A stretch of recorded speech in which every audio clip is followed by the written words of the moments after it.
Hey, this is Tian, the producer of AI Business Podcast. Quick programming note, we have gone weekly, so find us online every Monday. Don't ask me what time on Monday, it's whenever Max finishes work and finally get his act together. And this is episode 15 and the first episode of 2021, so Happy New Year wherever you are, and thank you for listening to the AI Business Podcast.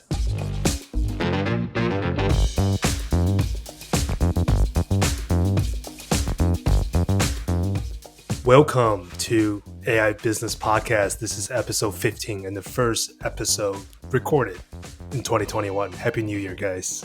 Yay, it's going to be a great year just like 2020. Joining me as always is Sebastian Moss, the man who's sounding better every year. You've also added a filter, right? Yeah, like this pop filter, I can stick my face into it. Not only is that filter taking out the pop, he's also taking out the anger in you. It'll come back, don't worry. If only that was true. And of course, as always, is our global editor of AI Business, Max Smolax. Hello, and how is 2021 treating you? We're just always looking across the ocean at each other and saying, we're not that bad. You can't have a race to the bottom without competition, you know? 100%, they make it more fun and worthwhile. Okay, so this episode, given it is a new year, we actually have a lot of positive energy, but then we were met at some of the news events of last week and doing our best to stay focused on AI and business, but it's just hard to ignore what's happening in the capital of the United States. And so we're going to talk about the business side and AI side of it by quickly analyzing the ongoing transition that who knows what's going to happen for the next 7 days and until post-Trump era, if that era ever comes about on January 21st, what that would be like, meaning for the Biden administration, what their relationship with AI. Yeah, we'll finally see a path out of this, and it is just like no matter what happens, Trump has pretty much acknowledged that he is leaving the White House. He started talking about the next administration, like today, but we are not here to talk about that. We're gonna talk to you about AI. But first, Seb has a warning, and it's an important one. It's a warning from history about civil liberties. So, Seb. So this attack on the Capitol is something we can all agree was terrible. We can all roundly condemn, but we can't currently agree on how we should deal with it. So what's concerning me at the moment is this embrace of facial recognition to find the people that stormed the Capitol. And it seems so nice and easy to just, especially because their faces are all really clear because they don't believe wearing masks, and they stormed one of the most CCTV covered buildings in the world. So it does seem really, really just comforting to upload them to a server, let an AI find those images and tell you who did it.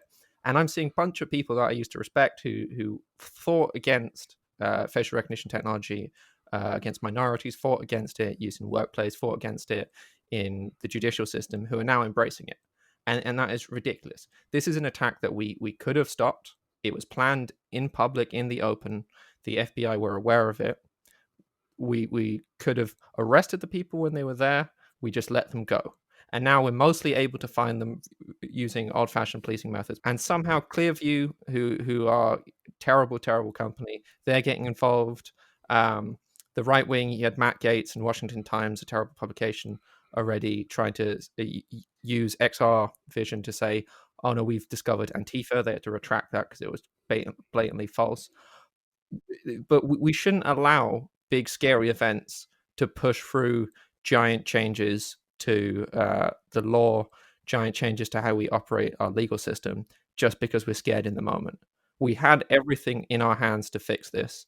The Capitol Hill Police is very well funded. Right now, what we need is proper frameworks on facial recognition that make sure that there is accountability. We don't have accountability. Clearview is using facial recognition to find people. We don't know how. We don't know with which database. We don't know with which algorithm. We haven't trained it. We haven't tested it on different minorities. We genuinely have no idea what's happening. And that, to me, is almost as scary as the attack itself. I think two things come to mind. One is clearly 9/11, when the war on terror opened up a whole slew of policies change and leading to the NSA and Snowden. Recognizing NSA is doing a lot more than the American public care or knows about. And the other thing is when the FBI asked Apple to create a back-end software to kind of unlock the iPhone. Now the FBI actually ended up paying a contractor, and they were able to do it in like seconds. Tim Cook's his reasoning behind it is that we don't want to open a floodgate that law enforcement believe that, okay, it's just easy to go into anybody's iPhone and their smartphone and to access their personal data because we feel like he may or may not have committed a crime. And of course, this would not be complete without me always using that Benjamin Franklin quote: "Those who give up essential liberty to purchase a little temporary safety deserve neither liberty or safety." That's what it feels like to me. We got to do whatever it takes to catch the criminals, but I think it's the means that we Mm. use that matters. And if that means cannot be reversed, imagine that. And we have to learn about it 3 years later and say, "Wow, oh my gosh, it's actually been used in all sorts of ways that we're not aware of."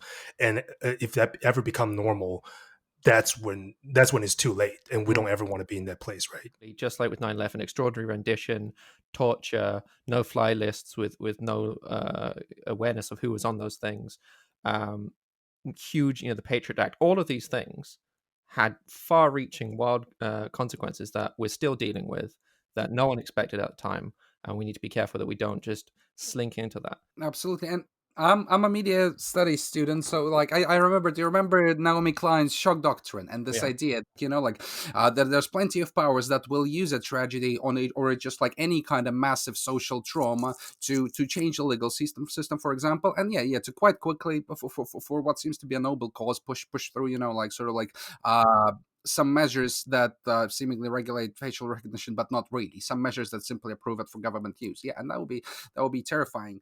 We should crowdsource the finding of people. So if you recognize someone, you tell the FBI, but not crowdsource the condemnation of people. So if you think you recognize someone, don't tell your entire Twitter audience, because, or more likely Reddit audience, because as we've seen in the past, people end up fingering the wrong person for the Boston bombing or for several murders, and then those people's lives are made hell.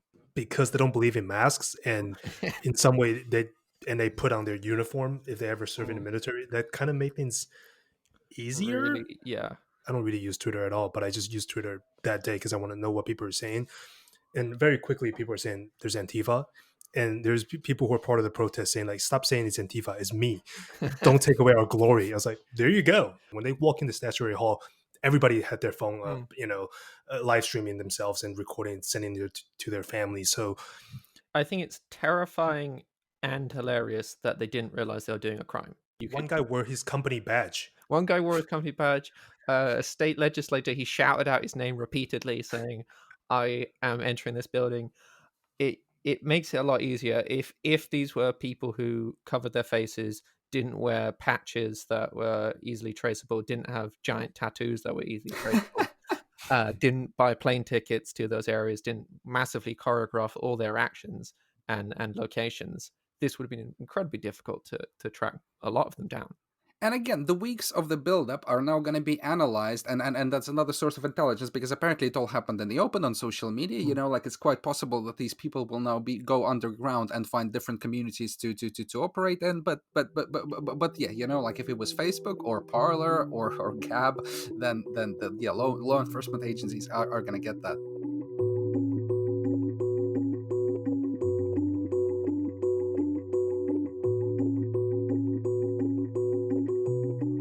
We do want to talk about Parler and potentially Section 230 later. Before we talk about that, let's talk about, I guess, what is happening with the Trump administration. And surprisingly, he's actually been kind of friendly with AI. So that's an area where people don't talk about enough, Mm. or I don't know, because they're distracted by all his other actions. So rightfully so.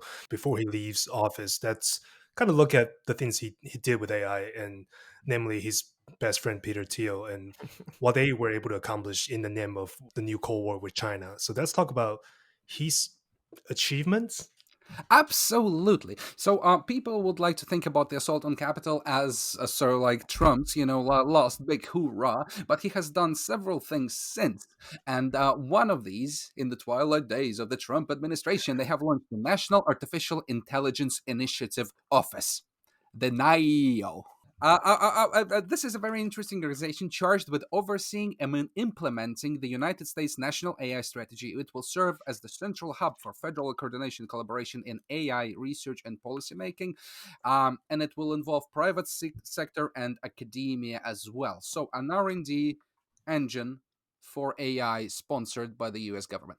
The US and it's kind of the way it spends money is generally militarily focused. This came out of the National Defense Authorization Act. So it was originally part of the National Artificial Intelligence Act. That didn't get passed, but that got consumed by the National Defense Authorization Act because it's such a big act that you can just shove in a bunch of things that you like and no one's going to go through all the pages. So it would be curious to see if this is geared towards defense in the kind of more immediate sense of military, or in the more abstract sense of a strong country with a strong AI base is therefore easier to defend. I mean, these achievements cannot be denied. The first ever national AI strategy for the U.S. He doubled federal AI research investment in this year's budget. So, like again, on the cusp of leaving, his legacy will live on. He established the first ever national AI research institutes, which we've covered on AI business, and established guidance for federal use of AI. Not very detailed, but it was a good first step. But I do agree, he has spent more on AI. It's actually one of the few things he's generally had a kind of let's cut and destroy certain agencies. With AI, he's pushed it more than pretty much any other non-partisan issue. It looks like it was mostly motivated by Chinese advances in AI because he usually mentioned these topics in the same breath, and he somehow understood that China is the main competitor here, and that those guys are that their government spending is through the roof. I guess part of the reason Trump did it is because he understood that that's how he see the world. We have to win. America first. We win. AI is tied with military. That's like what you were saying. Like as long as it's tied to military advancements, and America potentially stay on top, he would just sign the check. No. He recognized that there was a competition going on. Just how much the man understood AI is unclear, but he recognized that this is the like the technology that will power the future, and that's admirable. As someone that had to go through the full transcript of Trump's visit to an Intel semiconductor fab, his understanding is limited. I agree. He saw it as this binary struggle, great power struggle, and that has had a beneficial effect on the tech companies and investment. One of the big initiatives we've talked about before that does finally seems to be going through is this idea of a cloud and compute availability to AI researchers, because at the moment only the best funded AI researchers at the best universities or at the biggest companies can really do any research that involves lots of compute, large models, or lots of data. Whereas you're seeing from the Government Accountability Office push for open data initiatives. You're seeing from the Department of Defense, you're seeing a push to bring cloud to researchers. And from the National Institutes of Science and Technology, again, you're seeing give researchers technology to come up with new technology, and that's very good for research. And it's such an obvious and simple thing, but it's often difficult to get people to agree to fund it. The National Artificial Intelligence Initiative Office has a brand new seal, and it has some machine learning imagery on it. So it has interconnected nodes symbolizing the neural network, and 7 stars illustrating the founding of the office on the 7th decade of the field of AI. I like the seal. Definitely beats the CIA's recent rebrand.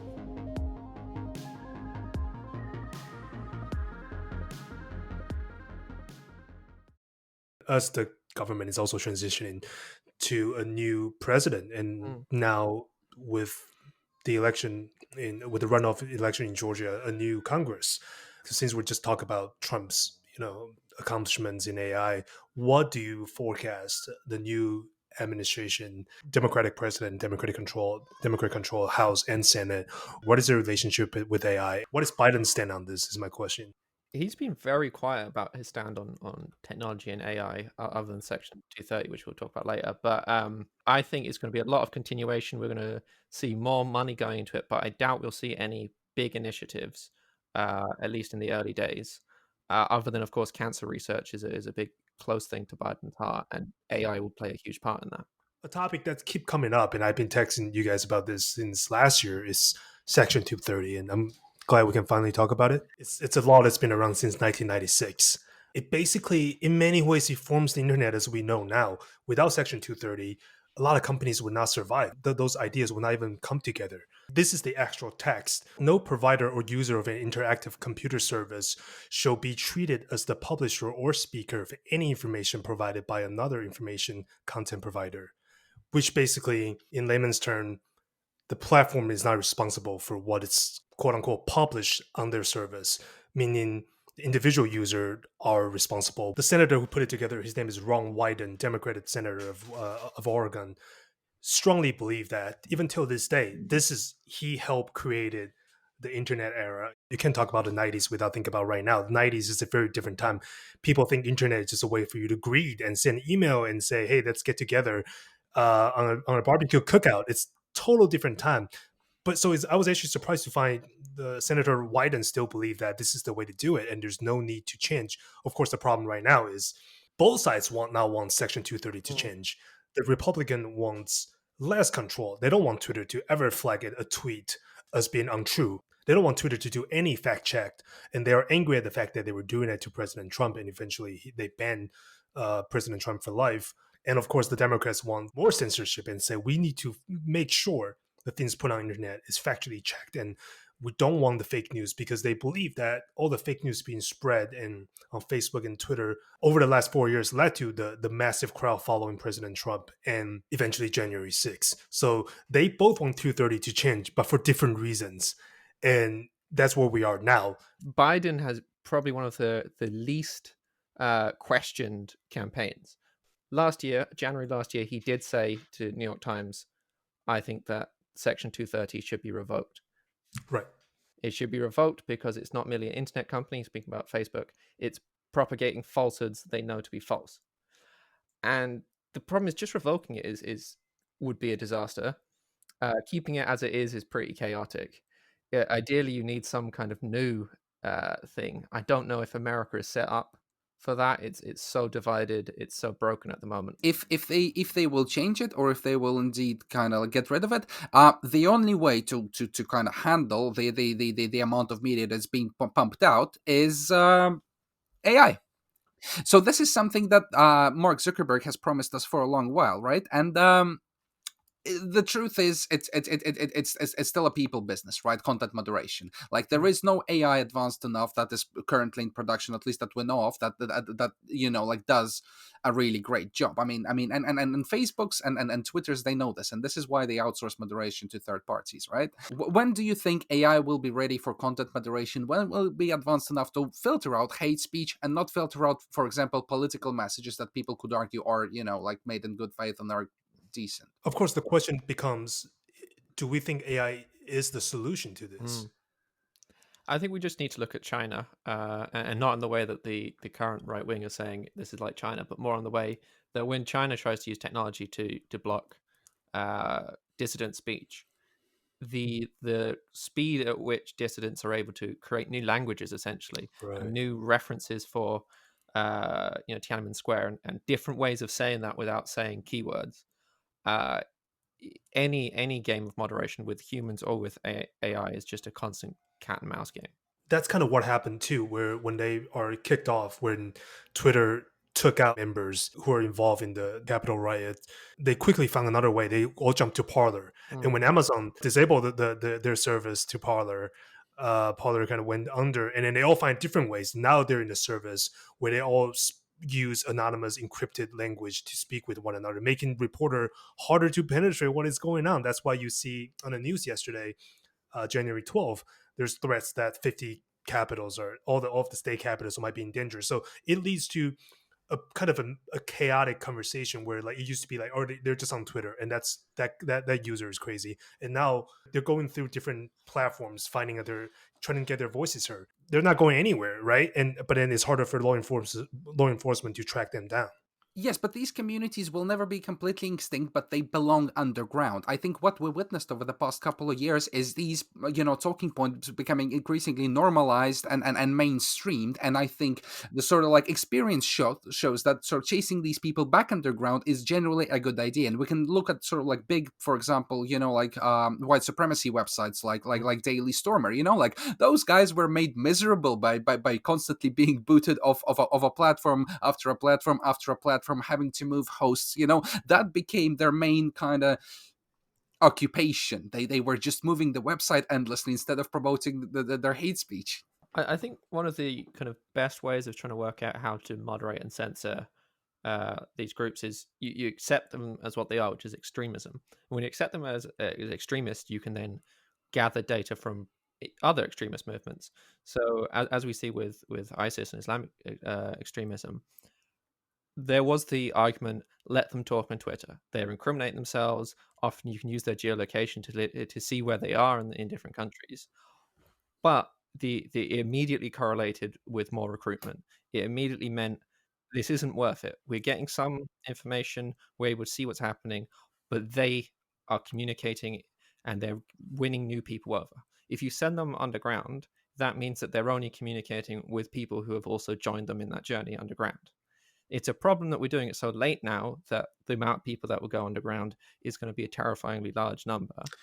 Right. But at least they're not going to be openly, standing on the street handing out flyers, essentially. We wouldn't allow that in your local library, some guy handing out little flyers saying, let's go attack a government building together. Why would we do that in the libraries of the online community? Now, of course, it's a big problem that it's single tech companies that make these decisions. So, yes, let's support more diversity in the tech. Let's support different businesses. Let's support FTC antitrust investigations into whether Facebook and WhatsApp should be broken. But let's not say the government should be mandating that Twitter can't get rid of a president. To say that it's like China, that Twitter has kicked off the president, is truly insane. It would be like China if Twitter were forced to have the president and forced to share it with everyone. It's completely ass backwards. Otherwise, it's just capitalism. I mean, what Facebook and Twitter are making are business decisions and nothing else. Again, so Amazon kicking Parler off, which I've been writing about this week, and my inbox is full of hate mail and death threats. But that's a decision they're able to make as a company. They had terms of service that they published that are public. They didn't change them for Parler. In fact, I wrote about how they allowed Parler to get away with terms of service breaches all of last year, despite being people telling them about it. So they actually gave them leeway on this. It's Amazon Web Services' right to get rid of. However, again, it is something we should be cautious about, the fact that how much of the internet Amazon Web Services has control over.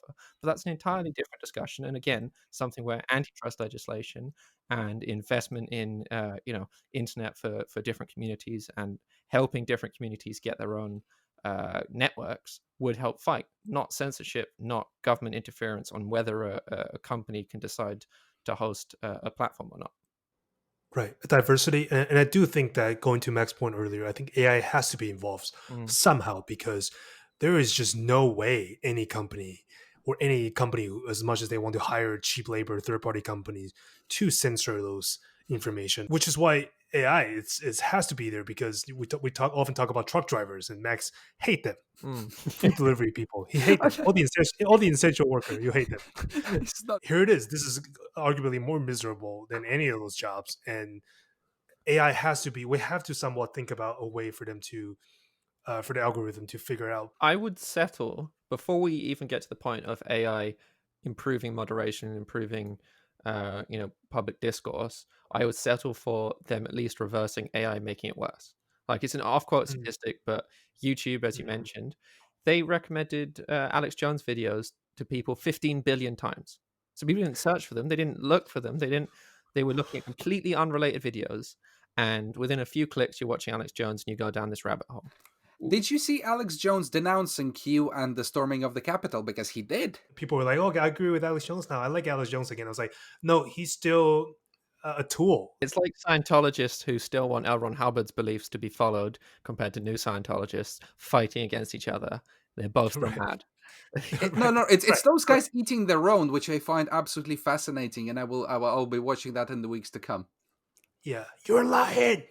You're lying. That's Alex Jones' impression without waking a baby. Correct. And one of the other big stories that happened while we were away is obviously Google fired one of their ethics researchers, AI ethics researchers, for raising AI ethics concerns. Facebook, meanwhile, is pumping billions into PR to make it sound like they're doing all this moderation stuff when they're not. In both cases, both companies have massively profited off of this. And even when they're not been profiting, they just haven't been asked to make huge sweeping changes.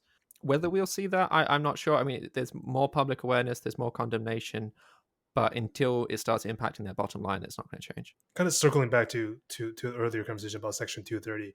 Bill Clinton was the president at the time. He said Section 230, and by the way, Section 230 is part of the 1996 Communication Decency Act, and Bill Clinton said that Section 230 in the Communication Act will bring the future to our doorstep.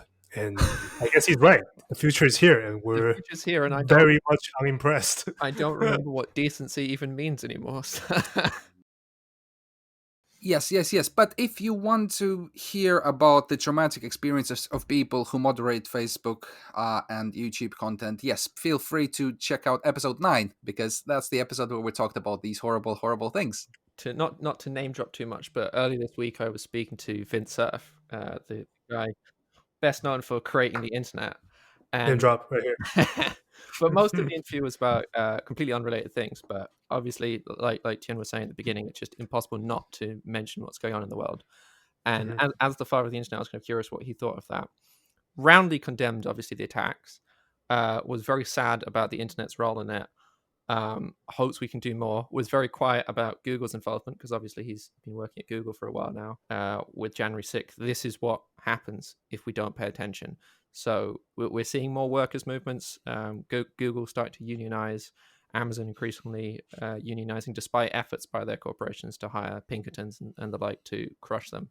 Did the father of internet say, "I have become death"? Destroyer of weebs. And if for some reason you decided you want to work for AI business, we are currently hiring for journalists. So send me an email if you think this is something you could do, if you think it sounds interesting and you have something to bring to the table. It's max@aibusiness.com. If you're interested in any of the stuff we talk about, and if you want to shout your opinion at us, why not? That's what the internet is for. We're at the future. The future is already here. The horror of tomorrow today, as Max puts it. That's the good old Russian slang. And here I am. You can Instagram or tweet at me at TIENCHIFU. That's my name. I'm trying to be more accepting for 2021. So that's where I am right now. Which is why I'm liking all of Seb's tweet. And you can tweet at him very gently and lovingly at just Seb Moss. SEBMOSS. Send me your hate mail. Send me your fan mail. You can find Max Molax typing away at... Yes, well, mostly Twitter and also the website. So aibusiness.com, just all the contact details are actually there since very recently. So yeah, if you want to talk about what you've heard, send us a line. And once again, we've gone weekly, so we will see you next Monday.